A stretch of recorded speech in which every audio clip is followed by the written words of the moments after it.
gọc kia ớt rô là tay bón chơi là thế lô bón chơi tung thò là lô ô lô đi phe mình nó ô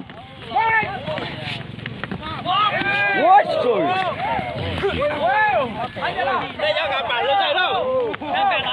trời to sòng sạn này ơi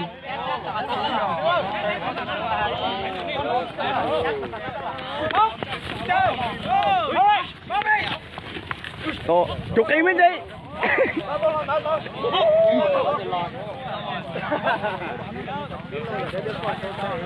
wow quên phật được luôn tao thế rồi kéo xem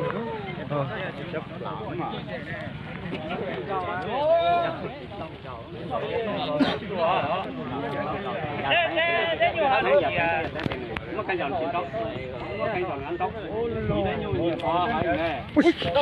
Kiếm ơi, wow, lấy cú rồi, lấy cú rồi đó. Đây ní là hai, đi bó đi cú ơi. Cái nhục luôn mà thái đi chứ nữa, thái đi.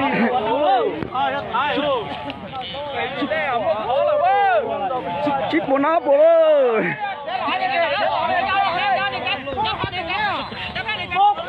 Một mày. Ôi. Chú luôn giống đâu.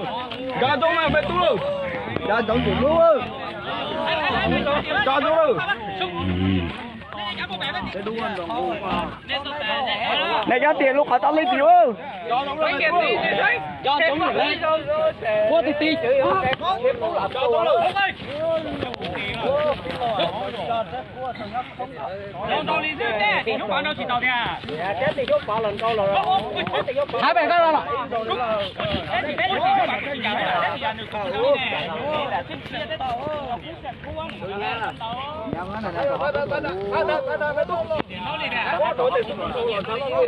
Cầu bác cứ lon rồi đấy.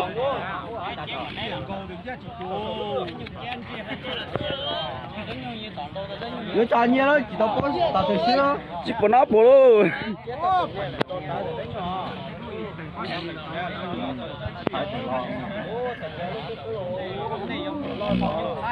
ฉันรอหายงูลูกกันเจ้า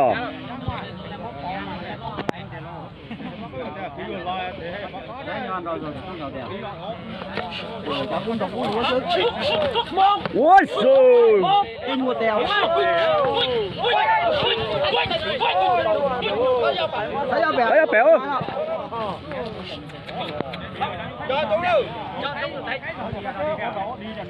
bốn quân luôn cho này gió cái nói vô câu là cái này vào mua cho tè này chặt tè được không á bốn quân luôn ôi cái cú kia quân luôn cú là được đâu cú là cú cái hoa rồi tao được tiền nhú đúng không ôi hát được tiền luôn luôn luôn cái chỗ nó đuối cái chỗ nó đuối một tiếng gol nhúc câu ấy luôn luôn nó hát được đường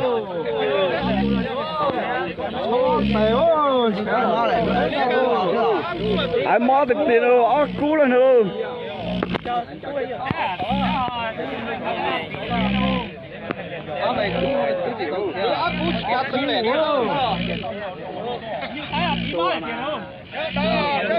ôi yon sẽ bông chùa lên tô cái nữa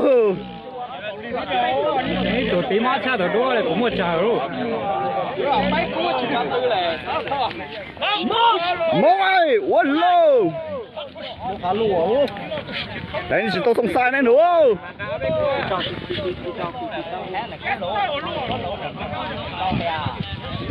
ô bé đủ ô lô sẽ tôi lòi máy này ôi ô vô lò luôn rồi lúc là ta cái thiếu luôn mong là thiếu còn to đầu lì chưa ô lô sẽ tôi làm máy này ô họ cũng được họ tệ họ cũng hư tao đúng gặp cái cú lên mà tự nhiên mà phải nổ phải được tía nổ đúng rồi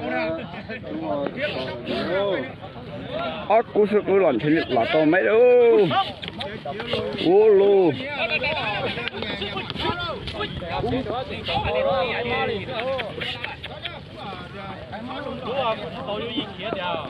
đúng rồi cả gió thế gì đấy giờ tụi đua giờ lư tụi kia luôn gió ơi giờ nhẹ đi ạ ui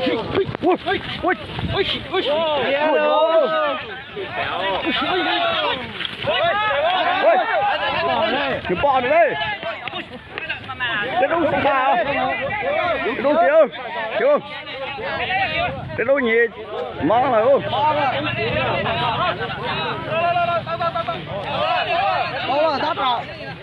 món này kia món rồi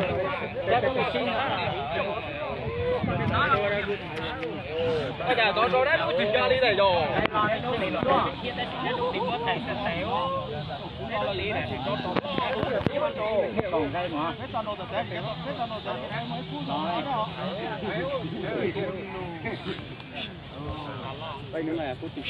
ôi lô ôi cái kia rồi lô ôi lô tổ cũ nữa nào luôn tại đây là tổ cũ nữa rồi đây mà sao hay bao nhiêu thay luôn thay là chết tổ luôn đây là trâu lên tàu nhá cũ luôn